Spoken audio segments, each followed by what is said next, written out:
Hi guys, I just wanted to make a quick video regarding the issues that happened today in the Philippines over freedom of speech, whereby there's some political issues at the moment, in that you have the Duterte administration, the Duterte government, who are doing a great job right now. There have been many improvements in the country, a universal healthcare bill, improvements in infrastructure, reduction in poverty, reduction in people taking illegal drugs.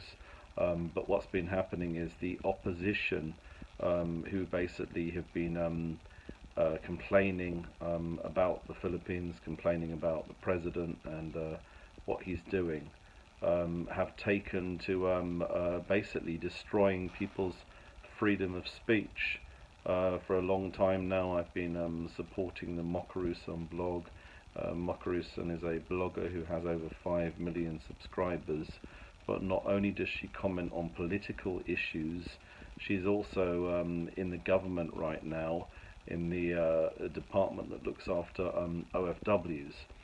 So this means that she regularly helps out overseas Filipino workers around the globe and deals with their concerns.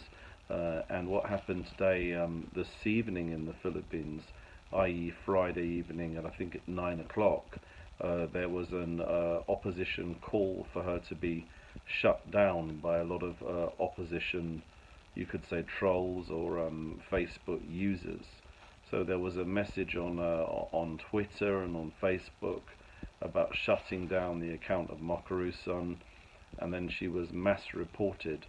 At the same time, I then released a video in support of her, and a number of people reported me to Facebook for spreading fake news. I wasn't spreading fake news at all, neither was she. I was just exercising my right to freedom of speech, and as a result of that, I'm no longer on Facebook. You know, this is not a time for division.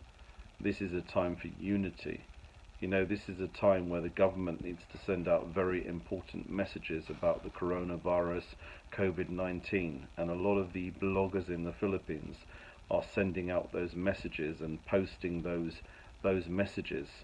As I said, the Mocha Uson blog has a reach of 5 million people, and of course any OFWs around the world, they often follow her so they can see what's happening back home. And by this mass reporting, this malicious mass reporting, it's meant that she can't do her job effectively, and it's also meant that I'm now no longer on Facebook, and a number of people who are supporting the Philippines, supporting the country, supporting OFWs. I just find it very sad due to the selfish behavior of some, almost kind of people taking the law into their own hands and cutting off freedom of speech. And I find this incredibly sad, and what's going to happen is the OFWs who rely on these social media accounts, I get a lot of messages from OFWs about various issues, and of course not being on Facebook means that I can't support the real news, and I think this is a big issue. I think that Facebook has to consider very carefully, or at least look at its policies in how you can report people for fake news. If they're not spreading fake news, there has to be a way of looking at that, and I'm sure Facebook is in fact looking at that case and hopefully dealing with it. But I just think it's very sad that there was almost this game. They called it a Mocha Uson blog ban party or something. You know, that's just not acceptable. Mocha Uson is a government official, and this shouldn't have happened, and I believe it's curtailing his rights to people's freedom of speech based on their political view, which I don't agree with.